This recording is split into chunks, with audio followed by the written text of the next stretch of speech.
Bismillah. Assalamualaikum warahmatullahi wabarakatuh.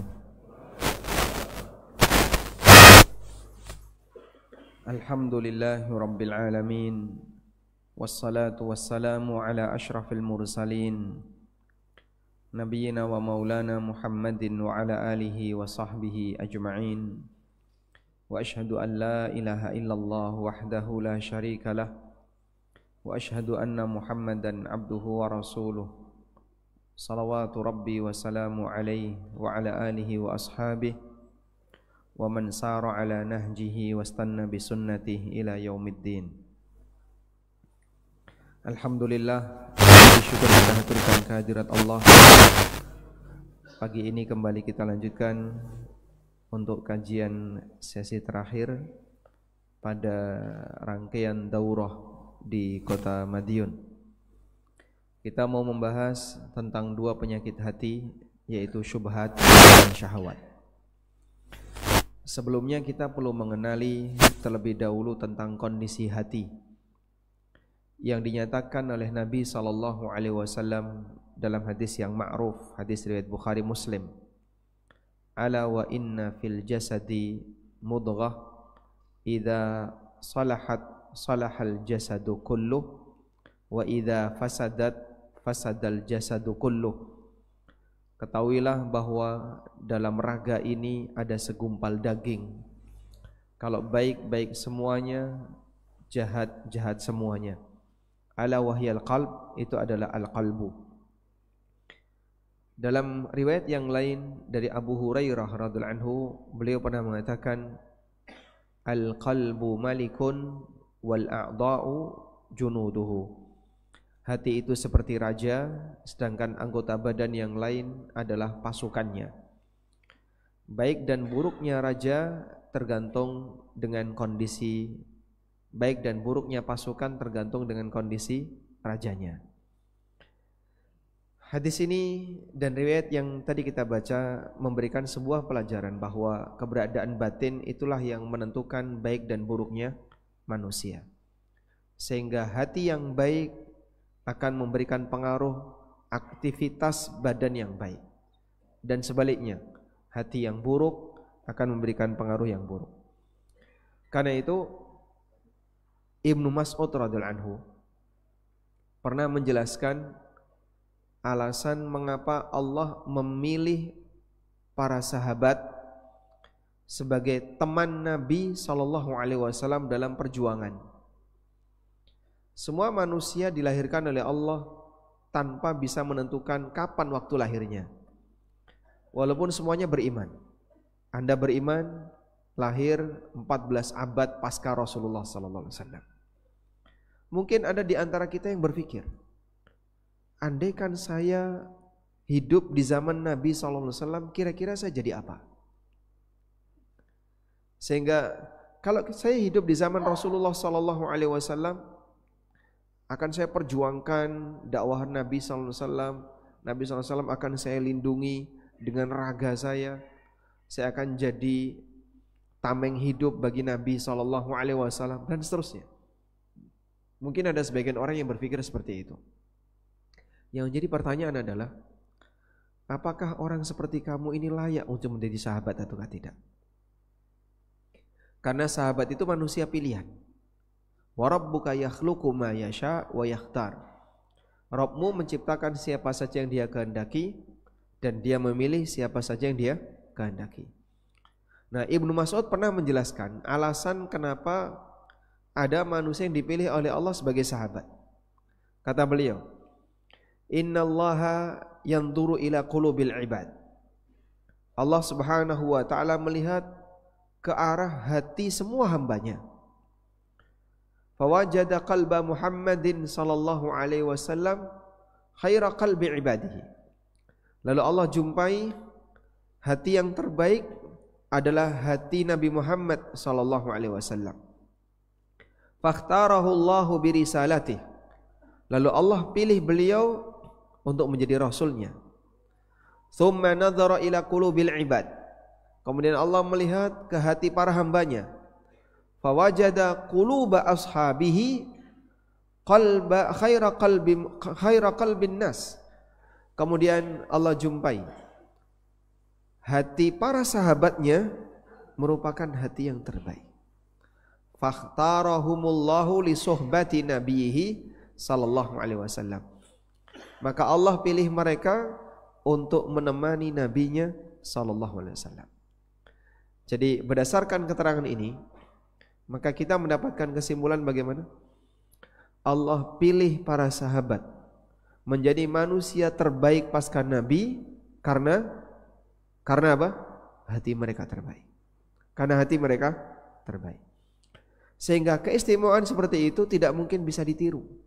Maka kenapa kita tidak dilahirkan di zaman Nabi SAW, padahal kita mukmin, ahlu sunnah, siap berjuang dan seterusnya?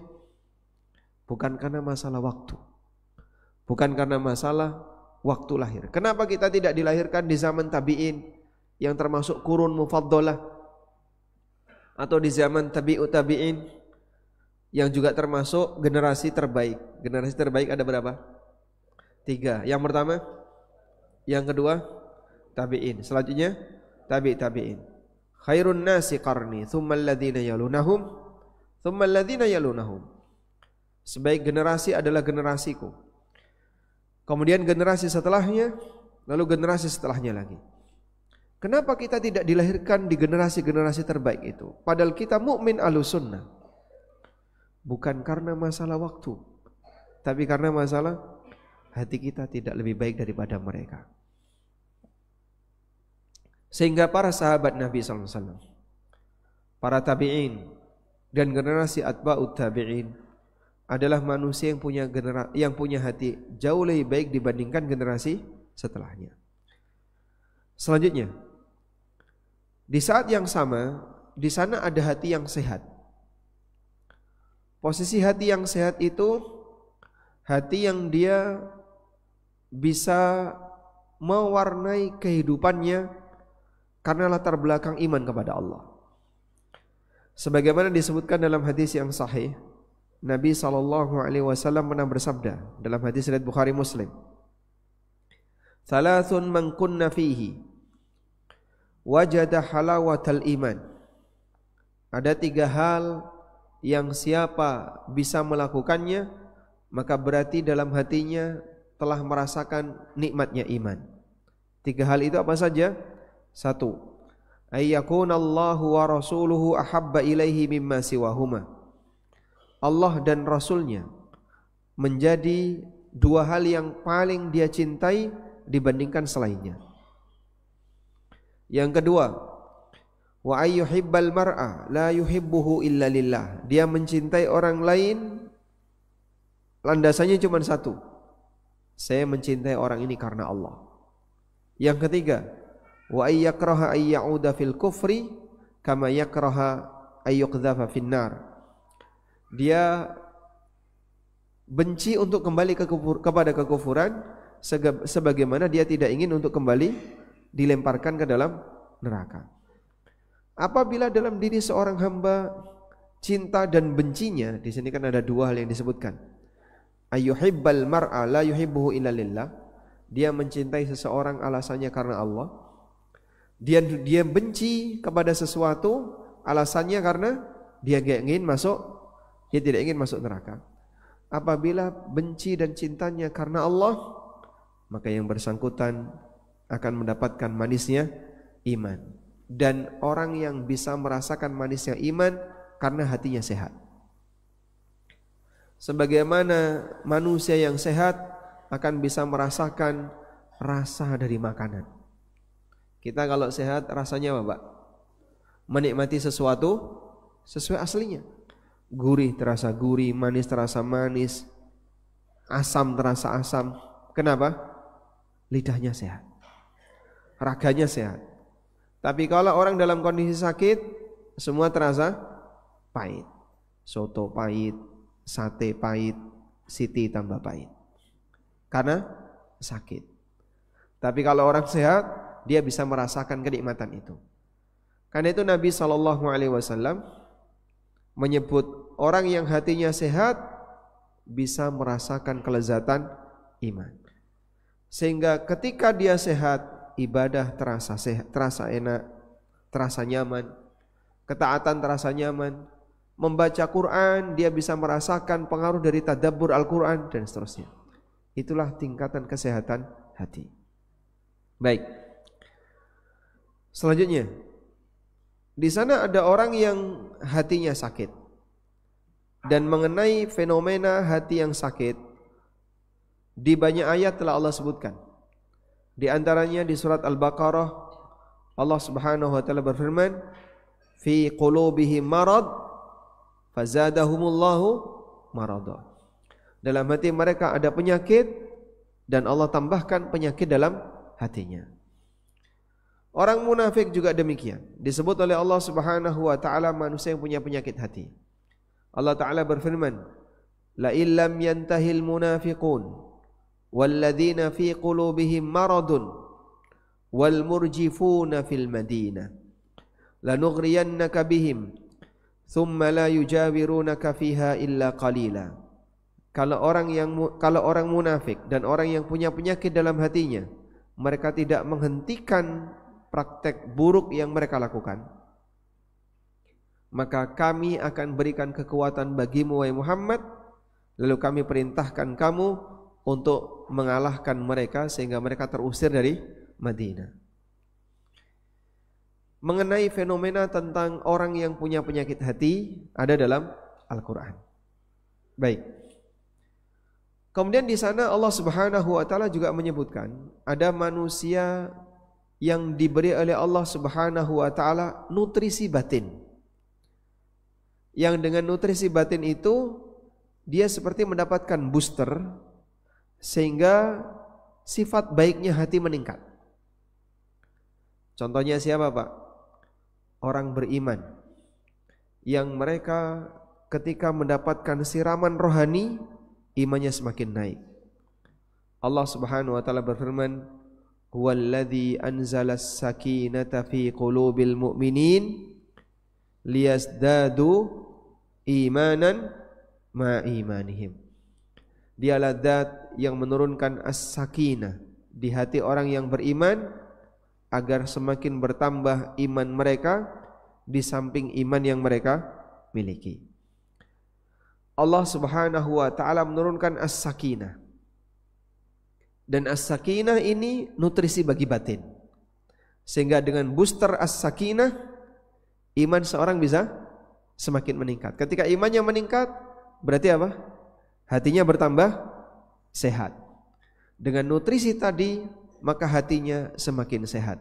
Huwallazi anzalas sakinata fi qulubil mu'minin. Dialah zat yang menurunkan as-sakinah di hati orang yang beriman. Liyazdadu imanan ma imanihim, agar iman mereka semakin bertambah di samping iman yang sudah mereka miliki. Baik. Di mana Bapak bisa mendapatkan as-sakinah? Di mana, Pak? Di majelis ilmu, di tempat pengajian. Kita bisa mendapatkan as-sakinah di tempat pengajian. Apa dalilnya? Apa dalilnya? Majtama'a qaumun fi baitin min buyutillah yatluna kitab Allah ta'ala. Coba.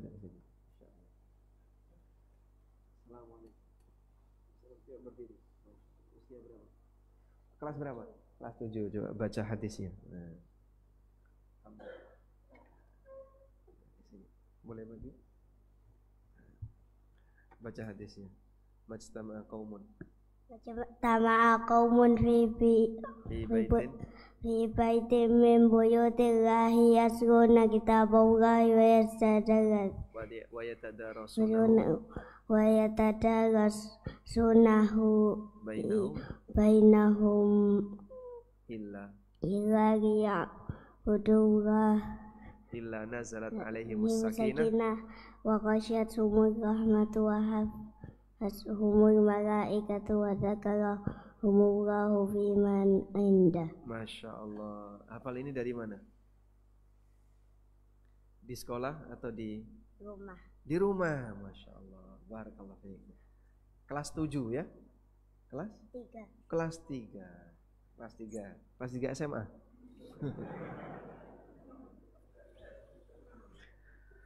Baik. Janji Nabi SAW bagi mereka yang berkumpul di rumah Allah dalam rangka belajar, diberi oleh Allah apa? Illa nazalat alaihimus sakinah. Allah akan turunkan as-sakinah. Apa manfaat sakinah? Tadi, dengan keberadaan as-sakinah, iman seorang hamba akan bisa meningkat. Baik. Di ayat yang lain, tepatnya di surat At-Taubah, Allah Subhanahu wa taala menyebutkan perbedaan yang terjadi antara orang beriman dan orang munafik. Allah Subhanahu wa taala berfirman di surat At-Taubah ayat 124. Wa idza ma unzilat suratun faminhum may yaqulu ayyukum zadathu hadhihi imana. Ketika diturunkan satu surat yang baru, faminhum, di antara mereka orang-orang munafik, may yaqulu, ada yang mengatakan, ayyukum zadathu hadhihi imana, siapa di antara kalian yang imannya bertambah? Siapa di antara kalian yang imannya bertambah ketika ada surat yang baru yang turun di zaman Nabi SAW? Perkataan siapa ini?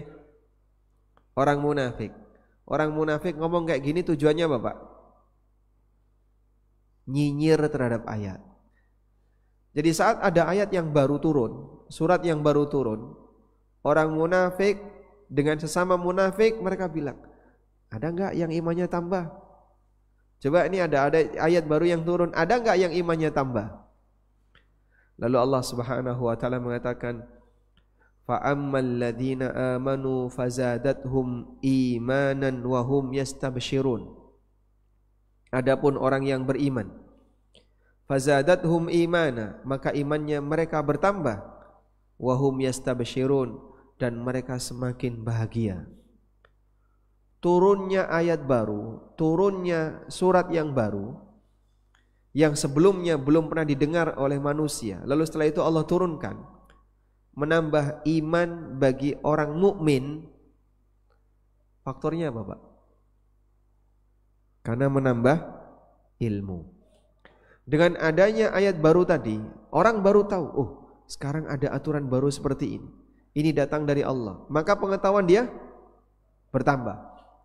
Di saat pengetahuan dia bertambah, ilmu dia bertambah, disebut oleh Allah, fazadathum imana. Iman mereka bertambah. Sehingga ilmu menambah iman. Wahum yastabshirun, dan mereka bergembira. Kenapa mereka bergembira?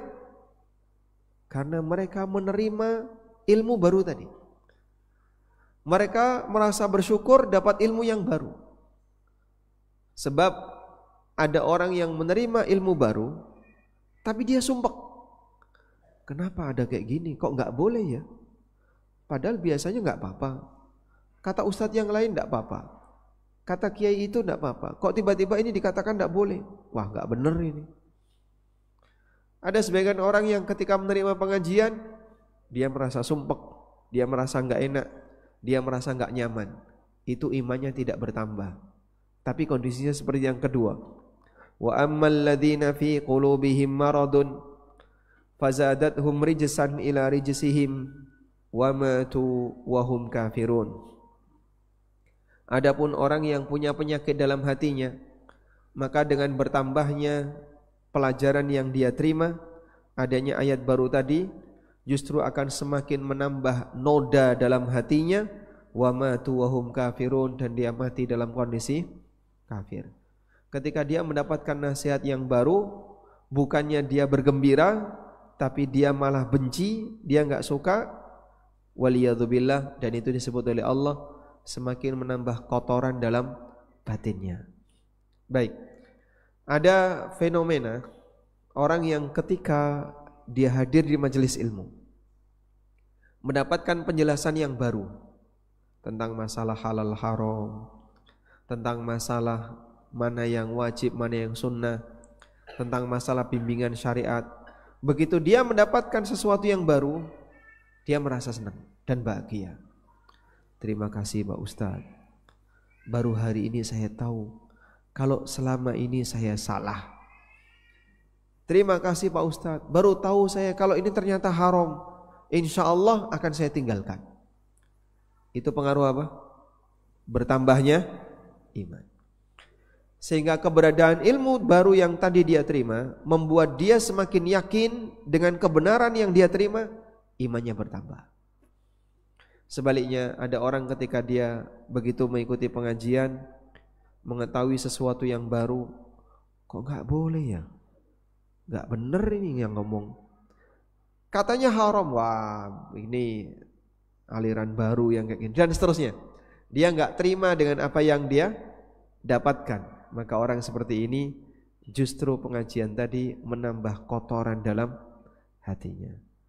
Maka jamaah, ilmu bisa menambah iman atau bisa menambah kotoran tergantung bagaimana cara orang itu merespon.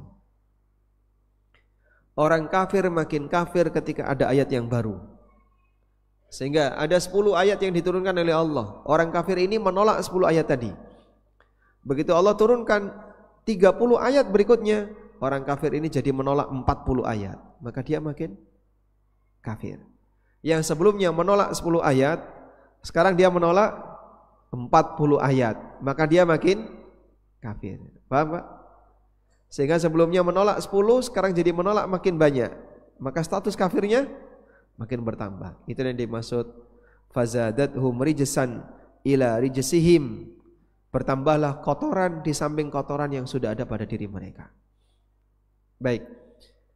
Dari apa yang tadi kita sebutkan, di sini kita mendapatkan 3 kesimpulan.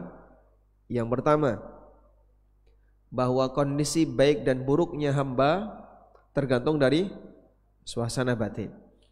Yang kedua, ada fenomena hati yang sehat, di mana salah satu di antara ciri hati yang sehat itu adalah hati ini bisa merasakan lezatnya iman.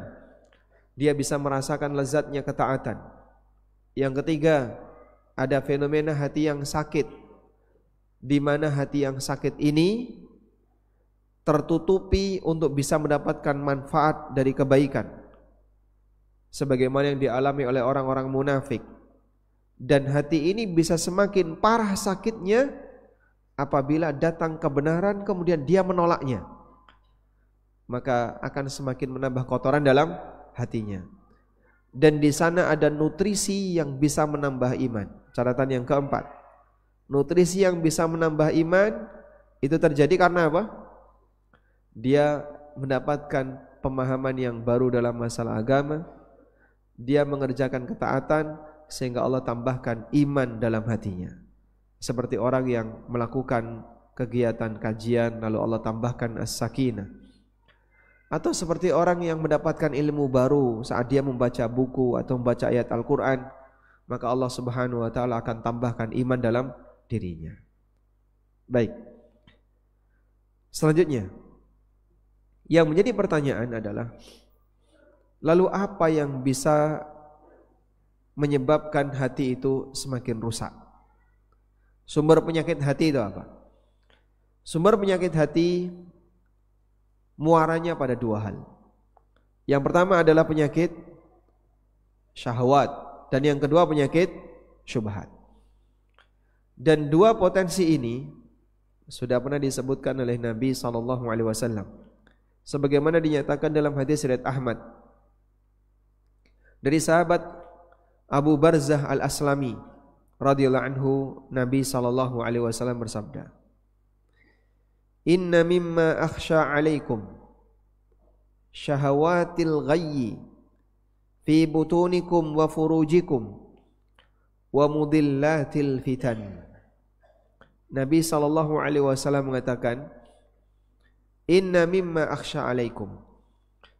Di antara yang aku takutkan menimpa kalian adalah syahwatul ghayyi, syahwat yang mengajak untuk maksiat. Disebut dengan syahwatul ghayyi, syahwat ghayyu yang mengajak kepada maksiat.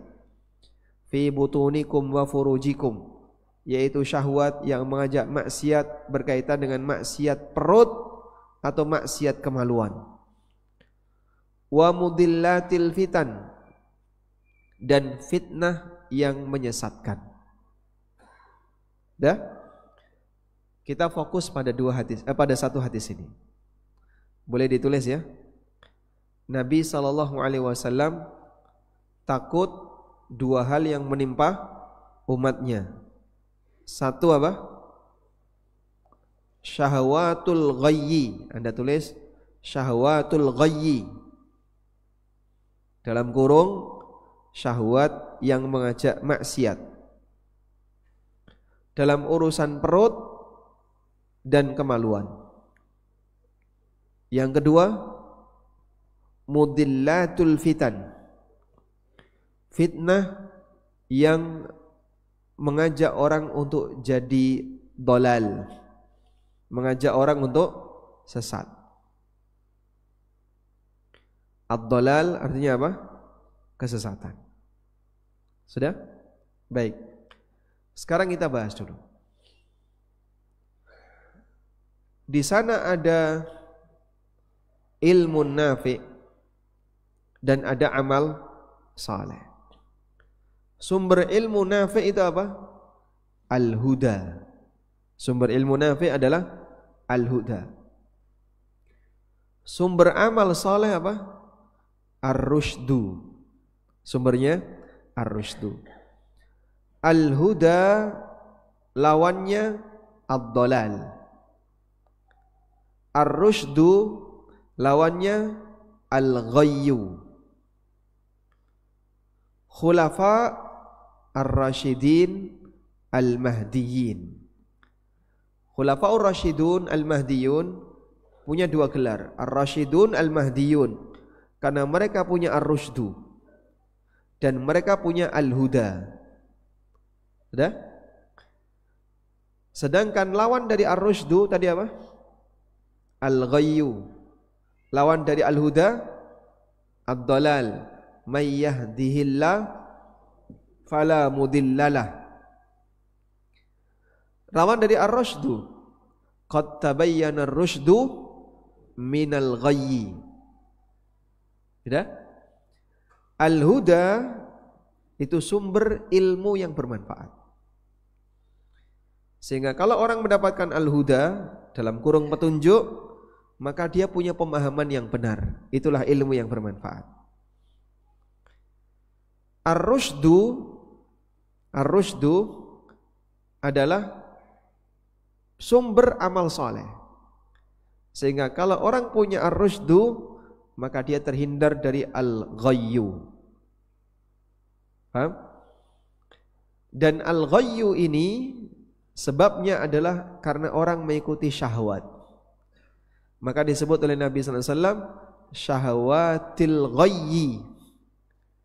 Syahwat yang mengajak orang kepada al-ghayyu. Al-ghayyu tadi apa? Maksiat. Bisa diulang ya? Kita ulang ya. Di sana ada apa? Al-huda. Apa lawan al-huda? Ad-dhalal. Ad-dhalal. Orang kalau mendapatkan al-huda pengaruhnya apa? Dia punya ilmu yang bermanfaat. Ilmu bermanfaat itu apa sih Pak? Ilmu yang bermanfaat? Pemahaman yang benar. Ilmu yang bermanfaat itu artinya apa? Pemahaman yang benar. Sehingga misalnya Bapak punya ilmu sholat itu wajib, Jumatan itu wajib, ibu-ibu paham menutup aurat itu wajib. Itu namanya apa? Ilmu yang bermanfaat. Dari mana Anda bisa mendapatkan ini? Dari pengajian. Di pengajian disampaikan ini. Berarti Anda mendapatkan ilmu yang bermanfaat. Maka jadilah Anda orang yang mendapatkan petunjuk. Baik. Yang kedua, di sana ada al-ghayyu. Al-ghayyu itu apa? Sesat dalam perbuatan. Sebabnya apa? Karena yang bersangkutan tidak mendapatkan ar-rusydu. Baik. Nah, sumber penyakit hati, syahwat dan syubhat itu bertolak belakang dengan al-huda war-rusydu. Syahwat itu bertolak belakang dengan ar-rusydu. Maka syahwat mengarahkan orang menuju al-ghayyu, dan syubhat menghalangi orang untuk mendapatkan al-huda. Sehingga disebabkan karena syubhat, maka orang akan menjadi dolal. Bisa dipahami ya? Baik. Perlu ditulis nggak? Nggak perlu kan? Perlu pakai papan tulis? Nggak perlu kan? Insya Allah bisa nyatet sendiri ya. Nah, kita lanjutkan. Selanjutnya, penyakit syahwat akan mengajak orang untuk maksiat. Dan posisi syahwat semacam ini muncul disebabkan karena orang menuruti semua keinginan hawa nafsunya. Makanya manusia yang dia tidak kenal halal haram, kemudian ingin menuruti semua keinginannya, akan berani untuk mengambil semua hal yang dia inginkan karena penyakit syahwat. Sedangkan penyakit syubhat, dakhalan nas, akan menyebabkan manusia untuk meragukan kebenaran dan membuat orang sampai tidak kenal mana yang benar, mana yang salah. Sehingga disebabkan karena penyakit syubhat, manusia akan terjerumus ke dalam kesesatan. Ibnu Qayyim mengatakan, boleh dicatat, pintu masuk neraka yang mengantar manusia kepada neraka ada 3. Yang pertama, pintu syubhat. Kata beliau, aurathat syakkan fi dinillah. Pintu syubhat akan membuat orang ragu dengan kebenaran agama Allah. Yang kedua, wababu syahwatin, pintu syahwat. Aurathat taqdimal hawa ala ta'atihi wa mardatihi.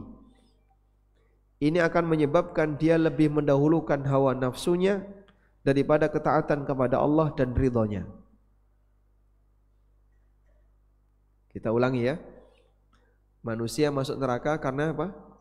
Dari 3 pintu. Yang pertama apa? Pintu syahwat. Apa kata beliau? Membuat orang ragu dengan kebenaran agama Allah. Namanya apa ini? Pintu syubhat. Yang kedua, pintu syahwat, yang menyebabkan orang lebih mendahulukan nafsu daripada ridha Allah dan ketaatan kepada Allah. Yang ketiga, kata Ibnu Qayyim, wa babu ghadabin, pintu amarah, aurasal udwan ala khalqihi. Ini yang menyebabkan manusia bermusuhan dengan makhluk yang lain. Baik. Bisa jadi ada orang yang selamat dari pintu 1, selamat dari pintu 2, tapi dia gagal di pintu 3. Contohnya Pak, Anda bisa lihat misalnya, ada sebagian orang yang manhajnya bagus, dia rajin ibadah, dia bukan tipe pemalas, artinya dia bisa melawan syubhatnya. Tapi di saat yang sama dia diliputi dengan amarah, benci dengan yang lain. Nah, pada saat dia benci kepada yang lain, semuanya dianggap musuh. Akhirnya orang ini menilai bahwasanya orang ini musuh bagi yang lain. Dan ada banyak orang yang kondisinya seperti itu. Baik. Selanjutnya kita akan melihat lalu apa solusi yang bisa dilakukan ketika seseorang terjangkiti 2 penyakit ini. Setelah kita paham sumber penyakit hati adalah syahwat, syubhat dan amarah, lalu apa yang bisa kita gunakan sebagai pengendali agar ini tidak semakin parah. Yang pertama, untuk penyakit syahwat, pengendali yang paling efektif adalah menanamkan keyakinan bahwa setiap perbuatan hamba akan dihisab.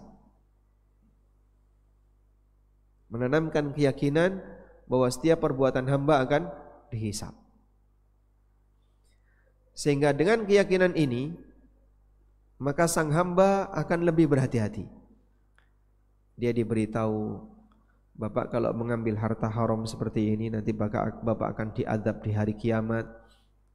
Kalau kamu mengambil cara seperti ini, nanti kamu akan disiksa seperti ini, dan seterusnya.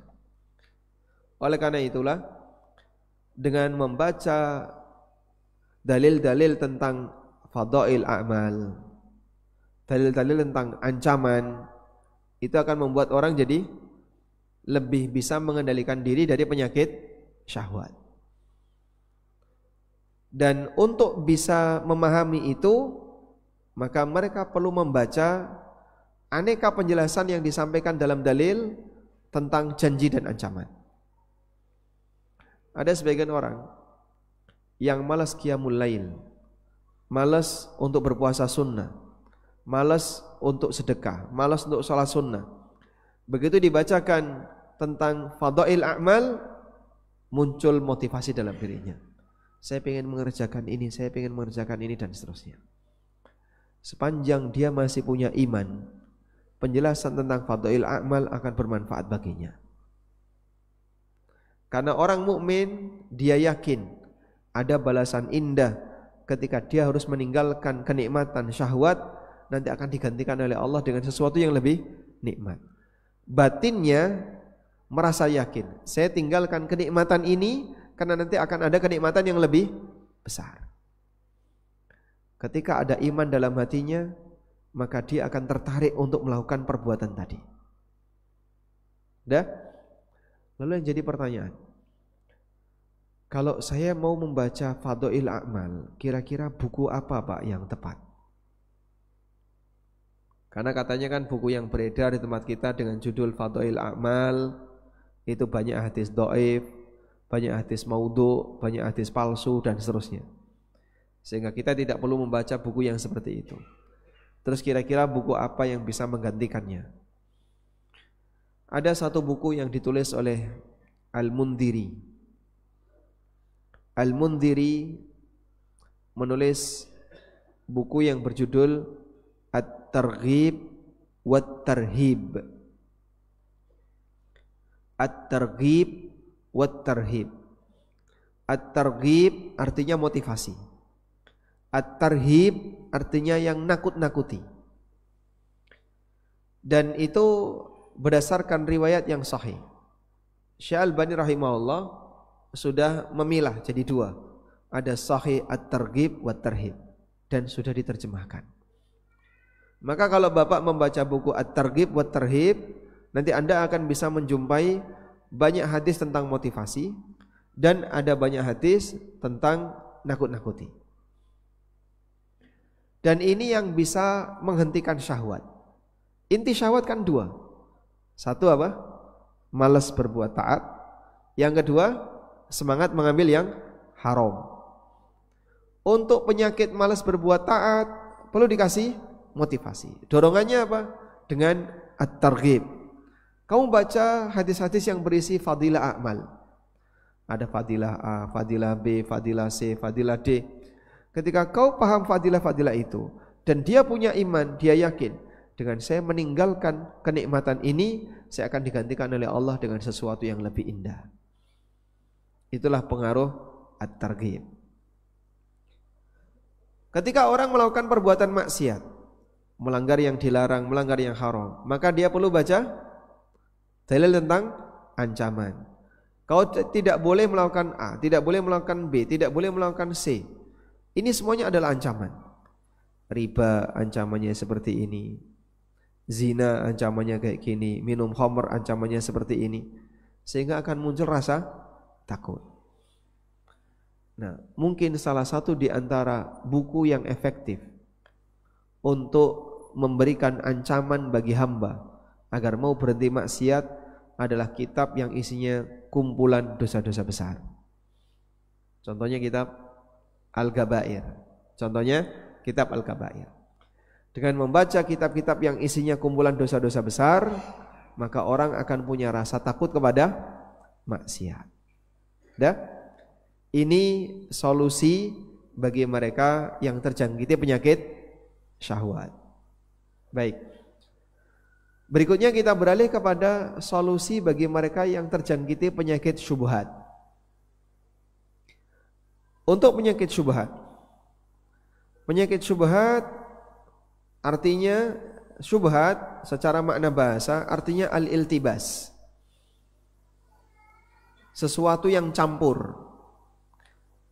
Sehingga tidak bisa dipisahkan antara satu unsur dengan unsur yang lain, antara yang bermanfaat dengan yang beracun.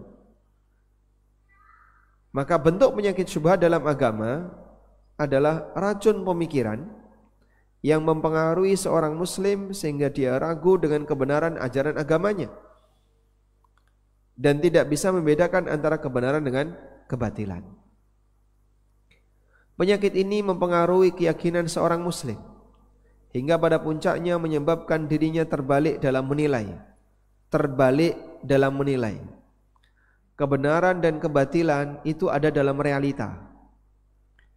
Dan orang yang punya penyakit syubhat, dia nanti terbalik dalam menilai. Yang benar dinilai salah, yang salah dinilai benar.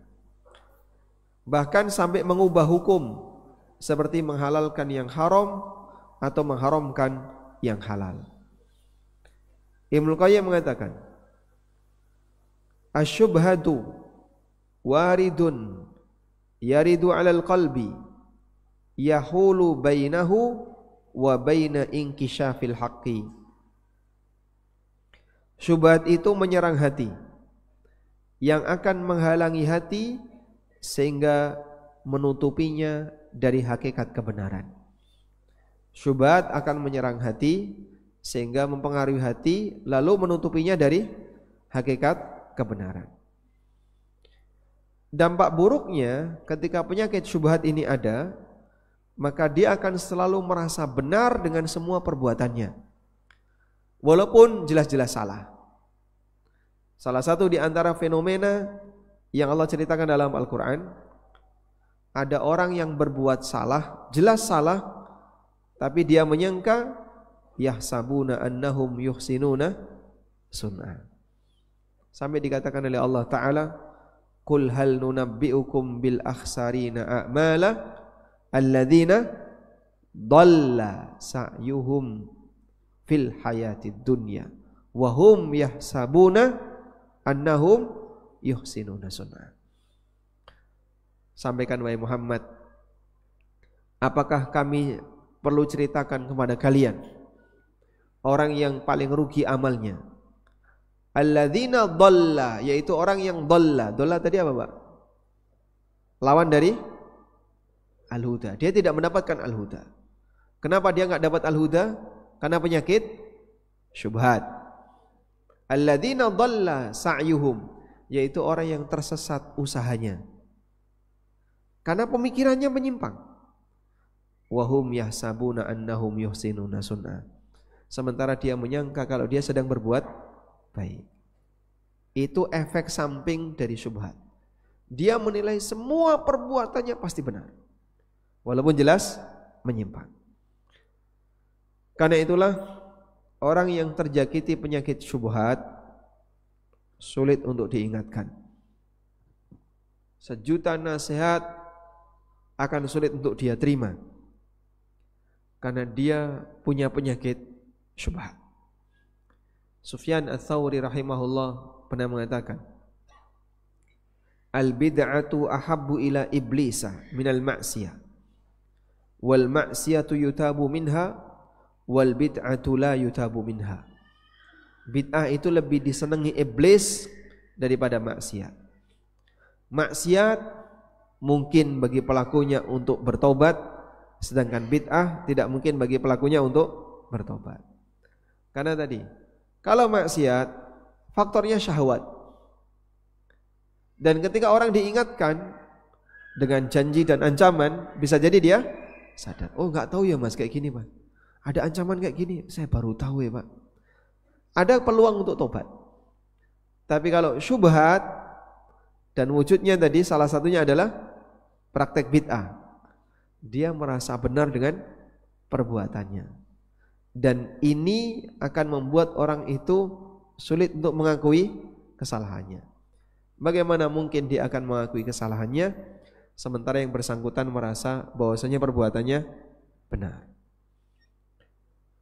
Orang yang berbuat bid'ah selalu diiringi dengan keyakinan bahwa amalannya berpahala, sehingga dia tidak mungkin merasa bersalah. Ketika diingatkan itu tidak boleh dalam ajaran agama, dia akan mengelak karena dia merasa benar. Itulah mengapa para pelaku bid'ah susah untuk diajak bertobat. Selanjutnya, lalu bagaimana Pak cara untuk mengobati penyakit syubhat? Yang lebih sulit diobati yang mana? Syubhat atau syahwat? Yang lebih sulit diobati, syubhat atau syahwat? Hah? Ketika dua itu bercampur paling sulit.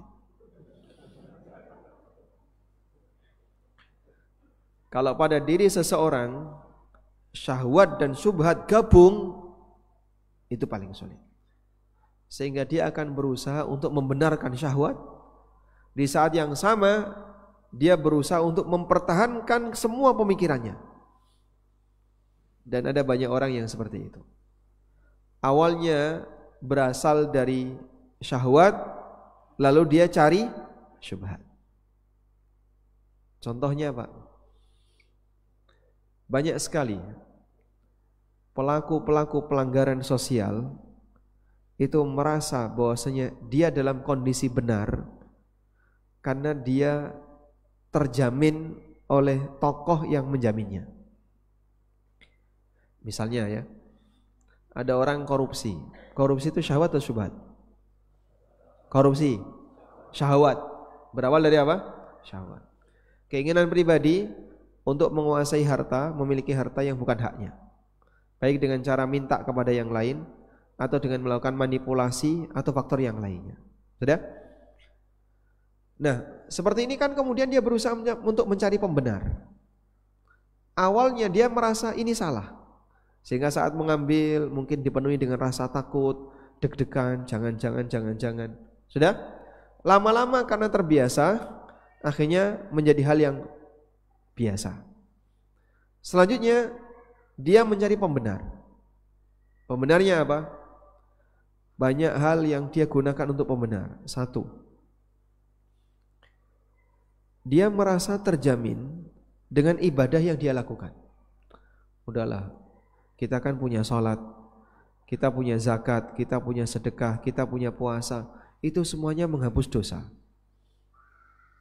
Sehingga yang penting rajin sholat, rajin tahajud, rajin ibadah, jangan lupa sedekah. Insya Allah harta-harta ini akan kembali bersih sebagaimana semula. Dan ada banyak orang yang punya prinsip seperti itu. Coba Anda lihat bagaimana kejadian yang dialami oleh saudaranya Yusuf. Saudaranya Yusuf mengatakan, "Uqtulu Yusuf awitrahuhu ardan yakhlu lakum wajhu abikum wa takunu min ba'dihi qauman salihin." Bunuh Yusuf atau lempar dia ke padang pasir. Yakhlu lakum wajhu abikum, sehingga nanti dia tidak mengganggu kalian di hadapan wajah bapak kalian. Wa takunu min ba'dihi qauman salihin. Nanti setelah kita selesai membunuh Yusuf, kita akan bareng-bareng jadi orang soleh. Di saat merencanakan maksiat, dia punya keyakinan pasca maksiat ini kita akan beramal soleh, lalu amal soleh ini akan menghapus semua dosa kita. Dan itu akan membuat orang semakin berani untuk maksiat.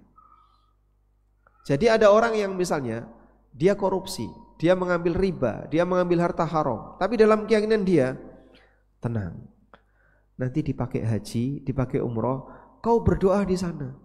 Minta kepada Allah ampunan dan pahala yang besar.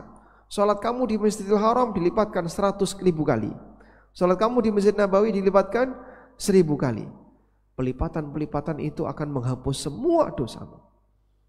Sehingga kau pulang seperti bayi yang baru dilahirkan dari ibumu, rumangsamu. Kapan itu terjadi? Karena memotivasi dirinya dengan amal soleh tadi. Yang kedua, dia merasa aman karena merasa sudah ada yang menjamin. Ini penyakitnya ahli kitab. Yahudi merasa aman karena dia terjamin. Nanti ketika kita di akhirat, kalaupun dimasukkan oleh Allah, itu hanya sebentar. Sepanjang kau mengakui penganut Nabi Daud, punya bintang David, kau akan diselamatkan ke surga. Wa qalu lan tamassana an-naru illa ayyaman ma'duda. Mereka mengatakan, kau tidak akan tersentuh neraka kecuali hanya beberapa hari saja. Sehingga membuat mereka makin berani untuk berbuat maksiat. Yahudi makin berani berbuat maksiat karena merasa yakin sudah ada yang menjamin. Menjamin dari mana? Dari hukuman Allah Subhanahu wa taala. Berawal dari apa? Syahwat. Lalu sampai mengarah kepada syubhat. Kalau sudah campur seperti ini, susah sekali untuk diingatkan. Nasrani juga sama. Ada sang juru selamat. Sehingga ketika kau berbuat apapun, kau akan diselamatkan oleh sang juru selamat. Antara yang rajin ibadah dan yang tidak rajin ibadah, semuanya selamat. Pernah terjadi, ini ada rekaman videonya di YouTube ya. Dialog di Amerika antara seorang pendeta dengan penelpon yang menghubungi pendeta ini. Jadi ada seorang pendeta Nasrani yang membuka program konsultasi syariah melalui telepon. Waktu itu belum ada WA. Teleponnya pun telepon duduk itu. Dan ada videonya. Pendeta ini ngangkat telepon duduk tadi. Dia dapat telepon lalu diangkat. Ya, silahkan siapa di mana, kemudian dia menyebutkan saya si A dari daerah ini di Amerika. Baik, silakan sampaikan pertanyaan Anda. Si penelpon ini bertanya, kenapa Yesus disalib? Lalu dia bilang, pendeta ini bilang, untuk menebus dosaku, dosamu, dan dosa semua umat manusia. Kemudian penelpon ini bertanya lagi, apakah Yesus juga akan menebus dosanya orang yang menyalibnya? Terus pendeta ini bilang, iya, termasuk dosa orang yang menyalibnya. Masya Allah. Sampai orang yang nyalib Yesus, dosanya ditebus oleh Yesus. Terus penelpon ini bertanya lagi, apakah Yesus akan menebus dosanya kaum muslimin? Jawab pendeta ini, tidak. Loh, salahnya apa kaum muslimin sama Yesus? Yang nyalib Yesus dosanya ditebus sama Yesus. Kaum muslimin tidak pernah punya dosa sama Yesus. Kenapa dosanya tidak ditebus sama Yesus? Karena mereka tidak beriman dengan Yesus. Kaum muslimin mengakui keberadaan Yesus dan mengakui Yesus sebagai Nabi. Sehingga kenapa kok dosanya tidak ditebus? Bingung itu. Nah itu contoh ya. Kalau dia punya keyakinan bahwasanya semua dosa umat manusia akan ditebus oleh Yesus kecuali kaum muslimin, akan menghadirkan paham permisif tadi. Serba boleh, serba boleh. Mau melakukan A boleh, melakukan B boleh, melakukan C boleh, bebas. Karena kamu sudah ada penebusnya. Paham seperti ini, keyakinan seperti ini dibawa di tengah kaum muslimin. Sebagian orang mengajarkan, kamu nanti kalau ketemu malaikat sebut saja saya adalah muridnya Kanjeng Sinten. Saya adalah muridnya ini, muridnya ini. dan kamu sudah saya tunggu di depan pintu surga. Masya Allah. Karena sudah ada yang menjamin, sehingga apa? Dia makin nekat untuk berbuat maksiat. Maka mereka perlu disadarkan dengan ilmu yang bermanfaat, yaitu apa? Penjelasan dari Al-Quran dan hadis. Realita di akhirat seperti ini. Realita kebenaran seperti ini. Karena itulah Allah Subhanahu wa taala menyebut Al-Quran sebagai syifa. Wa nunazzilu minal Qur'ani ma huwa syifaun.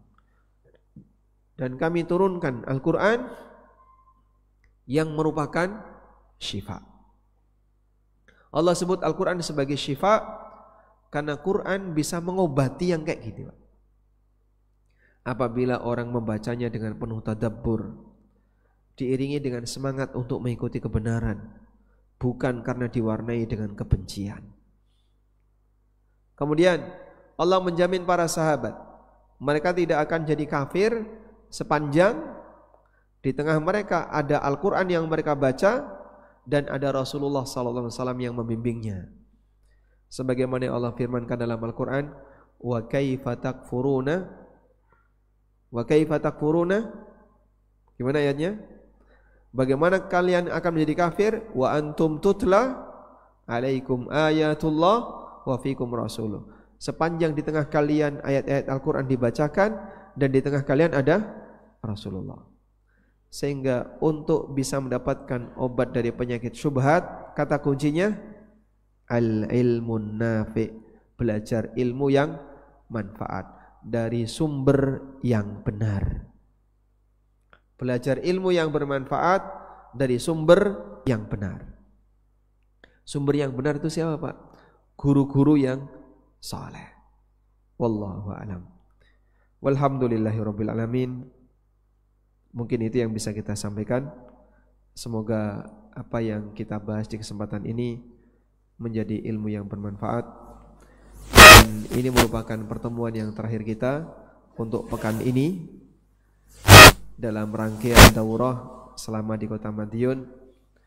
Kita mohon kepada Allah, semoga Allah membukakan hati bagi kita untuk bisa menerima kebenaran dan bisa punya alat nilai yang benar. Kebenaran terlihat sebagai kebenaran, bukan kebenaran terlihat sebagai kebatilan. Ada satu doa yang mungkin penting untuk kita rutinkan. Allahumma arinal haqqa haqqa warzuqna ittiba'a wa arinal batila batila warzuqna ijtinaba. Ya Allah, tampakkan kepada kami al-haqqa, kebenaran, haqqan, sebagai kebenaran. Allahumma arinal haqqa haqqan. Ya Allah, tampakkan kepada kami kebenaran sebagai kebenaran. Warzuqna ittiba'a, dan anugerahkan kepada kami untuk bisa mengikutinya. Wa arinal batila batilan, dan tampakkan kepada kami kebatilan sebagai kebatilan. Warzuqna ijtinaba, dan anugerahkan kepada kami untuk bisa menjauhinya. Terkadang orang berubah karena amarah. Awalnya berawal dari emosi, lalu muncul kebencian. Setelah benci, berubah, yang benar jadi samar, yang batil jadi benar, sehingga dia berubah prinsip. Dan itu bisa berpeluang terjadi pada siapapun. Bisa berpeluang terjadi pada orang awam, sebagaimana berpeluang terjadi pada seorang ustadz. Maka kita mohon kepada Allah hidayah dan bimbingan agar Allah Subhanahu wa taala meneguhkan hati kita hingga akhir hayat.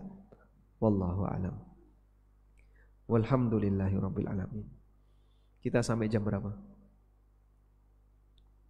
Baik, ada yang mau disampaikan silakan untuk sesi yang terakhir. Tafadhal.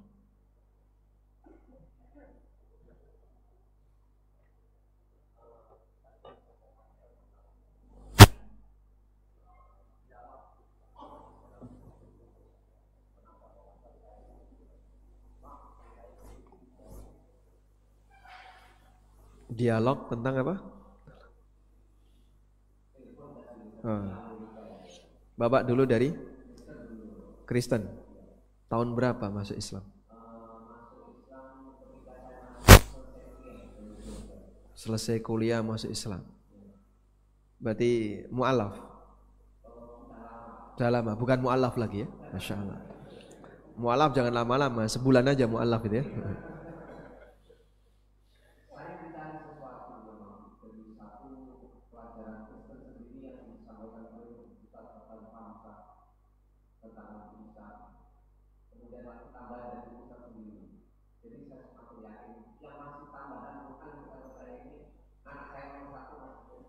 Sampai sekarang? Masya Allah. Masya Allah. Mudah-mudahan nanti bisa diajak ke MSH Pak. Boleh diajak ke masjid ini? Anaknya yang pertama di Bogor.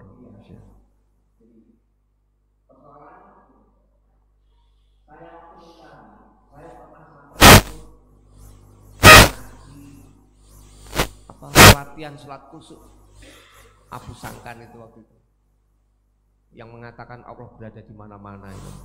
Tapi kadarullah setelah saya ketemu dengan Ustaz Abdul Hakim Amir Abdad itu waktu di Pogung Raya itu Jogja, maka semakin yakin bahwa yang saya ikuti sampai sekarang ini kelihatannya itu yang memang betul-betul seperti doa yang Ustaz sampaikan itu. Alhamdulillah. Tapi mohon bagaimana untuk menyampaikan kepada anak saya, karena mereka kelihatannya juga seperti itu tadi, subhatnya banyak gitu. Saya sudah menyampaikan, tapi mohon bagaimana yang paling ideal untuk, memang saya sudah menyampaikan waktu itu, saya katakan nanti Bapak kalau di akhirat Bapak masuk surga, kamu masuk neraka, kamu nanti akan menuntut kepada Allah, kenapa saya tidak diajari. Kemudian saya juga sampaikan, tapi dia diam-diam dalam arti sakarmu Bapak harus ngomong apa? Oh, sebenarnya itu. Ini bagaimana Ustadz? Ucapan mungkin sepatah kata, kalimat yang bisa meluluhkan anak saya itu. Mohon pencerahannya Ustadz. Terima kasih. Nah, seperti yang tadi malam kita sampaikan ya, bahwa kebenaran tidak akan pernah kalah hujjah, walaupun kalah kuasa. Sehingga perdebatan antara agama Islam dengan agama selain Islam itu sebenarnya sudah final. Mau pakai alasan apa lagi untuk mengatakan bahwasanya Islam ini bukan agama yang benar? Saya pernah menyampaikan dalam satu forum, kalau Bapak pengen tahu agama apa yang referensinya paling lengkap, coba bandingkan perpustakaan agama Islam dengan perpustakaan agama selain Islam. Itu seperti langit dan sumur. Perpustakaan agama Islam, kalau mau dikumpulin ya, karya-karya yang ditulis oleh kaum muslimin, masjid ini gak cukup. Masjid ini mungkin gak cukup. Coba masjid ini diisi perpustakaan semua yang menampung semua karya kaum muslimin, gak cukup masjid ini Pak. Masjid ini luasnya berapa? Luasnya berapa? Atas bawah? Berapa? 430. Itu yang lantai 1 saja. Ditambah lantai 2 misalnya. Ditambah yang loteng-lotengnya. Jadi kalau misalnya masjid ini dibuat 3-4 lantai untuk dipenuhi perpustakaan kaum muslimin, gak cukup. Saking banyaknya. Untuk ilmu Quran saja ada banyak sekali turunannya. Kalau ini bukan bukti kebenaran agama Islam, kita mau minta bukti apa lagi? Artinya khazanah ilmiahnya sangat kaya. Sekaya ini khazanah ilmiah kaum muslimin, berbagai bidang ilmu. Ilmu Quran bisa ribuan buku, ilmu hadis ribuan buku, nanti ilmu apa lagi? Ilmu fikih ribuan buku. Kalau ini bukan bukti kebenaran agama Islam, Anda mau cari ilmu apa lagi? Sekarang pertanyaannya, sebutkan contoh buku tafsir Injil. Ada Pak? Dalam pengalaman Bapak sebagai orang Nasrani, ada nggak buku tafsir Injil? Tidak ada, satu pun tidak ada. Tafsir Quran ada berapa? Tafsir Quran ada berapa? Yang judulnya kita nggak tahu itu banyak sekali. Yang judulnya kita nggak tahu, apalagi isinya, Pak. Ada tafsir yang judulnya kayak gini, iya baru tahu saya. Padahal tafsir itu sudah sekian abad masa silam. Maka kalau itu bukan bukti kebenaran Islam, Anda mau cari bukti apa lagi? Itu kalau kita bicara bukti ilmiah. Belum lagi bukti berkaitan dengan kerancuan berpikirnya agama. Jadi misalnya debat yang ada di internet ya, yang bisa kita jumpai di YouTube kan banyak sekali ya. Mau nonton satu saja itu sudah menjadi bukti nyata. Videonya Zakir Naik banyak ya. Videonya Ahmad Didat banyak. Belum lagi yang ada di Indonesia, Yahya Waloni itu juga banyak, rahimahullah. Dan masih banyak tokoh-tokoh yang lain yang dulunya jadi pendeta, dari pendeta kemudian masuk Islam. Ada seorang pendeta dari Amerika. Beliau dulu ditugaskan ke Afrika dan itu menjadi sebab beliau masuk Islam. Ditugaskan ke Afrika ya untuk misionaris dari Amerika ya. Setelah sampai di Afrika, pertama kali masuk ke negara Islam di Afrika. Orang ini setiap kali melihat mushaf Al-Quran terjemah, itu selalu diiringi dengan teks asli. Teks Quran asli pakai bahasa Arab, terjemahnya baik bahasa A, bahasa B, bahasa C. Hampir semua terjemah bahasa Al-Quran yang diterjemahkan dari berbagai bahasa ada teks asli dan ada terjemah. Udah? Lalu dari situ beliau berpikir, kami tidak pernah menjumpai seperti ini dalam Injil. Sampai dia sendiri tuh bingung, Injil yang asli itu bahasanya apa toh? Injil yang asli bahasanya apa, Pak? Hah? Apa bahasa asli Injil? Hah? Ibrani. Ibrani atau Suryani? Ada bahasa Suryani, ada bahasa Ibrani. Waraqah bin Naufal tahu? Siapa itu? Hah? Sepupunya. Ya. Kalau dalam biografi Waraqah bin Naufal, kita carikan ya. Beliau disebutkan wa kana yutarjimul Injil, beliau menerjemahkan Injil dari bahasa yang beliau jumpai ke dalam bahasa Arab. Mana sih biografinya? Nah, bahasa apa yang? Nah, di sini cuma disebutkan ya. Kalau di biografinya waktu menjelaskan tentang Waraqah bin Naufal, Waraqah menerjemahkan bahasa Injil Ibraniyah ilal Arabiyah. Dalam riwayat yang lain menyebutkan minas Suryaniyah ilal Arabiyah. Waraqah menerjemahkan Injil dari bahasa Ibrani ke bahasa Arab. Menerjemahkan dari bahasa Suryani ke bahasa Arab. Jadi beliau paham bahasa itu. Apakah itu Injil yang asli? Wallahu a'lam. Itu kalimat tertua yang bisa kita jumpai, kalimat tertua, info sejarah tertua. Waraqah kan tahun berapa itu? Awal Nabi SAW dapat wahyu. Setelah beliau dari Gua Hira, terus ketakutan, kemudian Khadijah mengajak Nabi SAW untuk menghadap Waraqah. Nah Waraqah ngerti, sampai Waraqah mengatakan, hadzan namus alladzi unzila ila Musa. Ini adalah namus yang dulu pernah datang kepada Musa. Kalau itu kita anggap informasi sejarah paling awal, bahwa Waraqah menerjemahkan bahasa Suryani ke bahasa Arab, berarti Injil yang asli ada bisa jadi bahasa Suryani, ada bahasa Ibrani. Yang bahasa itu mungkin sudah hilang. Sehingga kita mau belajar, saya pengen belajar bahasa Ibrani. Kamus bahasa Ibrani itu kayak apa sih? Kalau yang dipakai orang Israel itu bahasa apa? Israel kan ada tulisan khusus ya. Pernah lihat Pak? Ada kan? Hah? Yang mungkin sudah pernah masuk ke Palestina, kan dapat permit itu ya dari Israel. Itu kan ada bahasa Israel. Itu bahasa apa itu? Itu bahasa belakangan. Kita tidak tahu itu bahasa apa. Intinya dalam hal ini bahasa aslinya orang kesulitan untuk mendapatkan. Nah, karena kondisi ini Yusuf Estes masuk Islam. Dan beliau banyak diundang ke gereja untuk memberikan pengarahan tentang apa itu Islam. Sampai beliau sendiri pernah mensyahadatkan orang satu gereja dan di gereja tempatnya. Karena orang gereja pengen tahu Islam itu kayak apa sih, diundang ke gereja Yusuf Estes. Setelah beliau masuk Islam dan mensyahadatkan orang satu gereja. Ada itu videonya di YouTube Yusuf Estes. Hafidhahullah. Begitu Pak.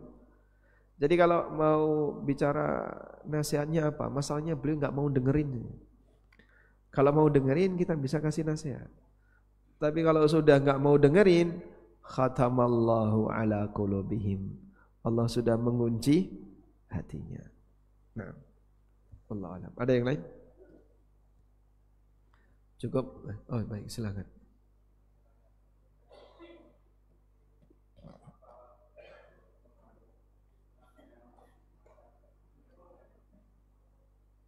Tentang doa masuk pasar, itu apakah berlaku untuk kita mau membuka aplikasi marketplace itu? Mengenai doa masuk pasar, apakah berlaku ketika kita masuk pasar online, buka marketplace? Sehingga begitu buka marketplace, baca doa, a'udzubillahi minasyaitonirrajim. Atau doa apa ini baca? Wallahu alam, yang benar tidak berlaku. Karena kalau itu berlaku, hampir semua kegiatan kita buka HP selain buka Al-Quran atau buku-buku yang bermanfaat melalaikan dari zikrullah. YouTube, TikTok, apalagi IG, Facebook, semuanya melalaikan orang dari zikrullah. Sehingga ketika orang buka medsos apapun, scroll, isinya apa Pak? Isinya apa? Dominan hiburan, video mancing, video jaring, video hewan-hewan, ya Pak. Terus video apa lagi Pak? Video binatang ternak, video ini sesuai dengan selera masing-masing orang. Ibu-ibu video masak. Kalau nggak masak, makan-makan. Terus apa lagi? Kesehatan. Rata-rata video yang kita tonton informasi yang bukan agama. Termasuk juga video, bukan video ya, aplikasi untuk marketplace. Jadi orang hanya nyekrol, nemu kayaknya bagus ini barang, masuk keranjang. Nyekrol lagi, masuk keranjang lagi. Berapa jumlah barang yang bisa dimasukkan ke keranjang virtual? Enggak ada batas. Lebak-leboknya blang. Kapan dituku? Wallahu a'lam. Tapi dia cuman biarin aja. Akhirnya dia mungkin menghabiskan waktu setengah jam, bahkan 1 jam hanya scroll. Dan itu terjadi pada semuanya. Artinya baik marketplace maupun yang bukan marketplace. Oleh karena itu berkaitan dengan doa tadi, doa masuk pasar berlaku ketika kita masuk ke tempat-tempat yang melalaikan. Pasar, mall, kemudian stasiun, bandara dan seterusnya. Wallahu a'lam. Baik. Pencekap, demikian yang bisa kita bahas. Semoga apa yang kita bahas ini bermanfaat. Wassallallahu ala nabiyyina Muhammadin wa ala alihi wa sahbihi wasallam. Wa akhiru da'wana alhamdulillahi rabbil alamin. Subhanakallahumma wa bihamdika asyhadu an la ilaha illa anta astaghfiruka wa atubu ilaik. Wassalamu alaikum warahmatullahi wabarakatuh.